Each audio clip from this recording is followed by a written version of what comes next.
She picked up the photo album, flipped through the pages, and frowned. Old babies and ugly women. What's this rubbish? She tossed it in the fire. But that photo album was the only proof that she had once been a child in that very house. And the woman she mocked was her real mother. Please don't go. Stay with me till the end of this story. You'll never forget it. And if it touches your heart, please like, share, and subscribe. Let's begin. Madame Elohor was an old woman. She lived alone in a quiet town in Benin. She had worked as a nurse for over 30 years. She had helped many women give birth. She had helped many children take their first steps. But there was one child she never got to hold for long. Her own. Long ago, when Madame Elohor was just 23, she got pregnant. The father of the child ran away. She cried every night. Her parents were angry. They told her, "You brought shame to us." So when the baby came, they took the girl away. They gave her up for adoption. Madame never saw the baby again. She grew older. She became a nurse. She worked hard. She built a small house. She married late. Her husband was kind. But they had no more children. Then her husband died, and the house became quiet again. Elohor often sat outside with a cup of tea, watching the road. Sometimes she would whisper, "One day, maybe one day, she will come back." She still kept the baby's photo. Only one photo. A nurse had taken it before the child was taken away. She also had the baby's name, the time of birth, and the birth paper. She kept it all in a small brown box in her bedroom. Years passed. Elohor's back started to hurt. Her legs became weak. She couldn't sweep, cook, or go far. So her church members advised her, "Get a housemaid, someone young, someone strong." She agreed. One morning, a girl came to her gate. She was tall, with big eyes and quick hands. She called herself Precious. "Are you the madam looking for a maid?" "Yes," Elohor said. "Can you clean? Can you cook?" "I can do everything," Precious smiled. "I just need a place to stay and some pay." Elohor looked at her. There was something strange, something familiar, but she couldn't place it. "You can start today," Madam said. At first, things went well. Precious cleaned the kitchen. She made simple soup. She fetched water from the borehole. But as the days went by, things started to change. Precious was always on her phone. She laughed loudly. She never greeted guests. She answered Madam like a street girl. "Precious, did you clean the toilet?" "Ah, later, Madam. I'm busy now." "Busy with what?" Madam, must you ask everything?" Elohor blinked. That was not how she was raised. That was not how she spoke to her elders. One night, Madam heard music playing loud from the maid's room. She knocked. "Turn it down, please." Precious shouted back, "This is not your palace, it's just an old house." Then she slammed the door. Elohor sat on her bed. She looked at the wall. She looked at the baby photo in the frame. "Where did I go wrong?" she whispered. The next morning, Madam tried to talk. "Precious," she said, "this house is old, but it holds memories. These photos, these books, this album, they are my past. I don't like when you call them rubbish." Precious rolled her eyes. "These things make the house look haunted. Look, Madam, if you want peace, let me throw out all this junk." Elohor's hands shook. "No," she said. "Please don't touch my things." But it was too late. That evening, Elohor smelled smoke in the backyard. She walked slowly, holding the wall for support. There she saw Precious standing near a small fire, burning papers, burning books, burning a photo album. Elohor gasped. She ran to the fire, shouting, "What are you doing?" Precious laughed. "Cleaning day, Madam. This album is full of babies. I don't know. Is it not your old neighbor's children? They look dusty and sad." Madam screamed. She picked the edge of the album from the fire. Some pages were burnt, some faces gone. But one baby photo was half safe. One name was still clear: Precious Ua Elohor. Date of birth, March 16th. Same name, same birthday. Elohor dropped the book. She stared at the girl who had walked into her house with bold steps. The girl who insulted her, mocked her, was the girl she had once given away. Her heart beat fast. Her hands trembled. She didn't say anything. Not yet. She went back inside, sat on her bed, opened her drawer, pulled out the brown box. Inside were the baby's birth paper and a note from the orphanage. The names matched. Precious, her daughter, right there in the house. She didn't know whether to cry or laugh. The daughter she had begged God to bring home had come, but didn't know, and was destroying everything. That night, Madame Elohor could not sleep. She lay on her bed, hands folded on her chest. The sound of the fire still burned in her ears. The half-burnt album sat beside her pillow. She looked at the name again. Precious Ua Elohor. Same name, same birthday, same sharp eyes. Could it be true? Was this girl her child? The same child she had prayed for? The one she gave away as a baby? She closed her eyes. A tear rolled down her cheek. She didn't want to believe it, but her heart told her it was true. The next morning, Precious acted like nothing happened. She came out wearing short, tight clothes and chewing gum. "Madam, your water is hot. Go and bathe now. I'm going out to the salon later, so don't delay." Madam looked at her and said nothing, just watched, like a mother looking at a stranger, trying to see the daughter inside. Things got worse. Precious stopped doing her work. She would sleep until 10 a.m. She never swept. She never cooked. She left dirty plates for Madam to wash. She even started locking the food store. "Madam, you eat too much for an old woman," she said one day. "If you keep eating like this, your money will finish." Elohor's mouth fell open. She wanted to shout, but she kept quiet. She needed proof. One night, Elohor heard whispers outside her window. Two girls were laughing near the kitchen. She opened her window just a little. She saw Precious and another girl holding bottles of wine. "You day enjoy, oh Precious," the other girl said. "This Madam House, na soft life. You don't chop, you day wear new slippers. You even day sell her things." Precious laughed loudly. "No, be small. I sell that her perfume yesterday. N25, 0. She no even know say the one she day use now na fake. She be moo." The friend laughed hard. "Ah, you go soon, take over the house finish." Precious winked.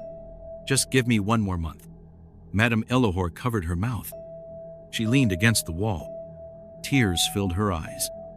She had opened her door to a stranger, but the stranger was her own daughter. Her blood, her own child, was mocking her, selling her things, insulting her. The next morning, Madame wore her best wrapper. She tied her white scarf neatly and called a young boy from the next street. "Joseph, please come," she said softly. "I want you to help me find something." She handed him a small envelope. Inside was the birth paper and the burnt photo. "I need to know if this girl is really who I think she is. Take it to my friend at the clinic. She will help with the test." Joseph nodded. He had grown up calling Elohor Grandma. He took the envelope and left quickly. 2 days passed. Precious was still behaving badly. She used Madam's phone without asking. She took meat from the pot.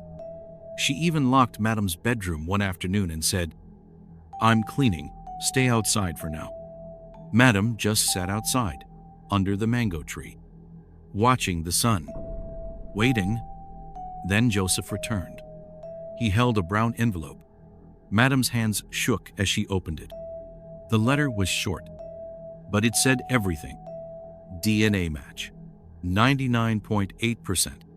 Precious Ua Elohor, is biologically related to Madame Elohor Agata. Madame dropped the letter. She could not breathe. Her heart was loud. Tears ran down her face. That evening, Madame set the table. She made rice and stew. She put out 2 plates. Precious walked in, frowning. "What's all this? You're cooking now? Don't you know I don't eat at home in the evening?" Madame smiled quietly. "Just sit, please. I made enough. Let's eat and talk like mother and daughter." Precious laughed out loud. "You, my mother? Don't make me laugh, old woman. My real mother left me at the orphanage. She's useless." Madame kept smiling. "Yes, she left you. Because she had nothing. No job, no help, no support. She cried every day. She never forgot you." Precious stood still. Madame opened the brown envelope. She brought out the birth certificate, the same one Precious had in her bag. "Your name is Precious Uwa Elohor, born on March 16th, in my arms. I held you, I kissed you, I named you. Then they took you away." Precious blinked. "No, that's not possible." Madame showed her the baby photo, burnt at the corner, but the eyes, the same eyes. "I kept this photo for 25 years, she said. "Even after you burnt the album, this one remained." Precious stepped back. "No, you're lying." Madame opened the DNA litter. "We are 99.8% the same blood." Precious's hands began to shake. She dropped her spoon. She sat down slowly. Her face turned pale. "So, you're my mother? The woman I've been shouting at? The one I called wicked and stupid?" Madame nodded. "Yes, I didn't know when you came, but God showed me. He brought you home." Silence filled the room. Precious looked at her own hands. She looked at the food. She looked at the burnt photo on the table.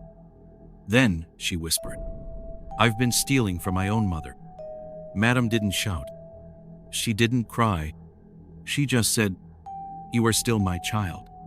Precious covered her face and wept. She wept like a child, like a baby who had found home. "I'm sorry.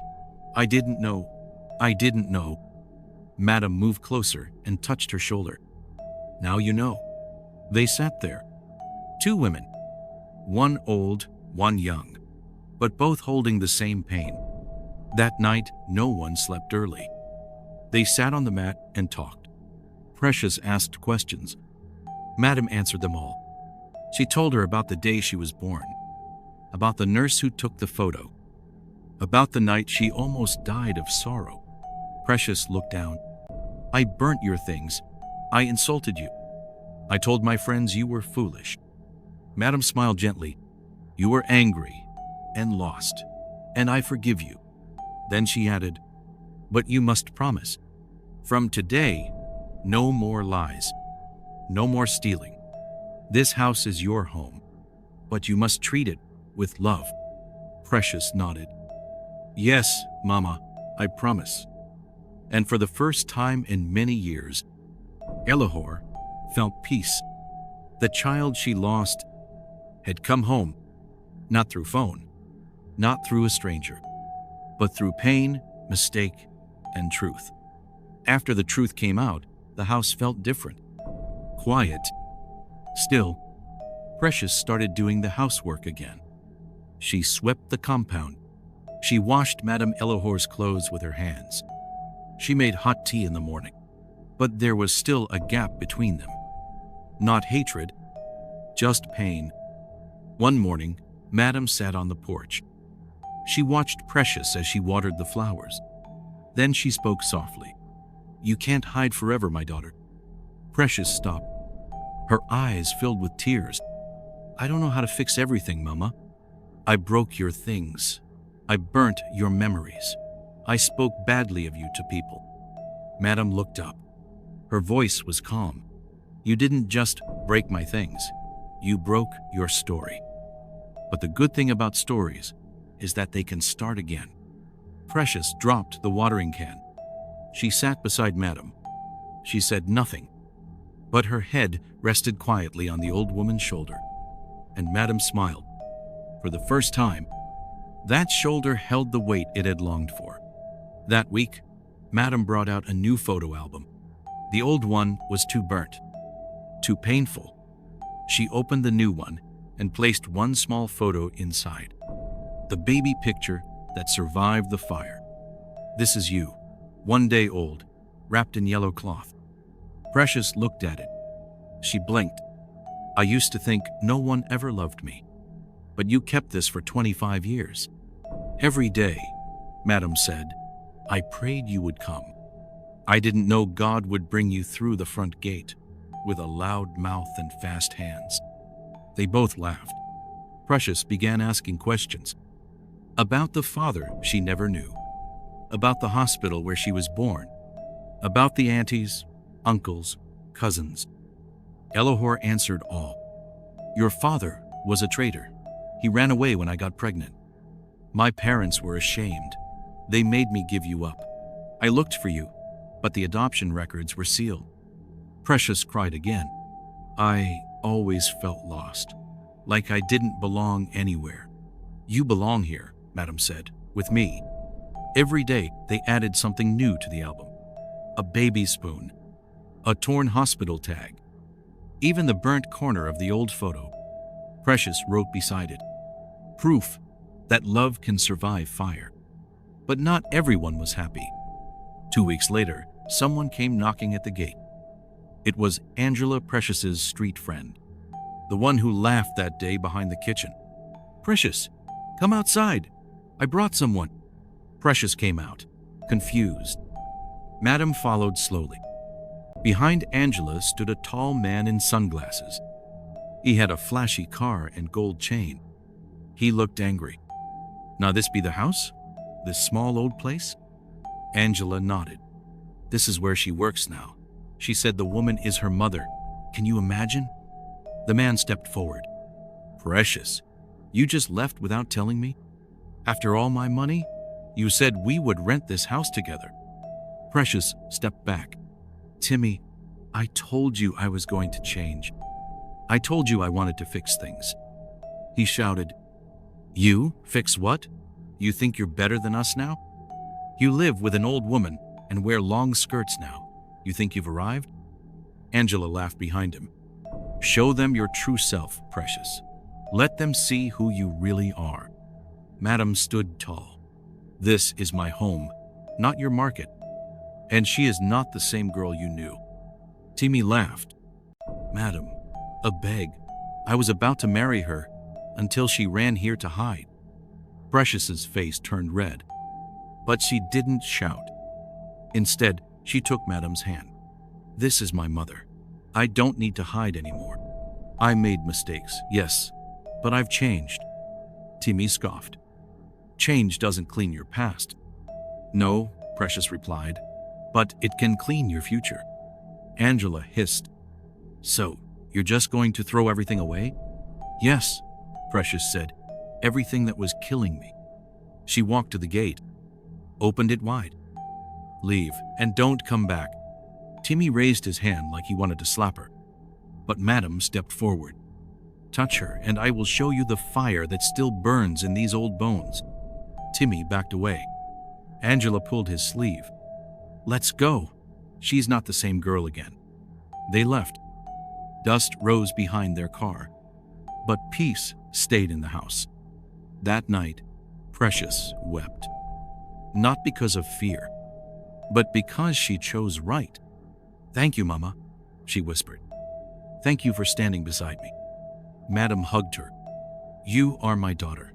I will never let go again. 1 month later, Precious got a small job as a shop assistant. She worked hard. She saved money. In the evenings, she and Madame would sit outside and read Bible verses together. Sometimes, children from the street would stop by to say hello. They would say, Grandma Elohor, Auntie Precious. And Precious would smile. She was no longer lost. She had found her name and her home. One day, a woman came from church with a camera. She said she was collecting stories of healing. She took a photo of Precious and Madam holding hands. The sun was shining behind them. They were laughing. The woman asked, "What should I write under the picture?" Madam smiled. "Write, 'She came as a stranger, but she was my child all along.'" Dear viewer, have you ever hated someone only to find out they were part of your own story? Have you ever thrown something away only to realize it held your truth? This story is for all the mothers still waiting, for all the children still angry, and for every person trying to heal. Please, don't let pride keep you from the people who love you.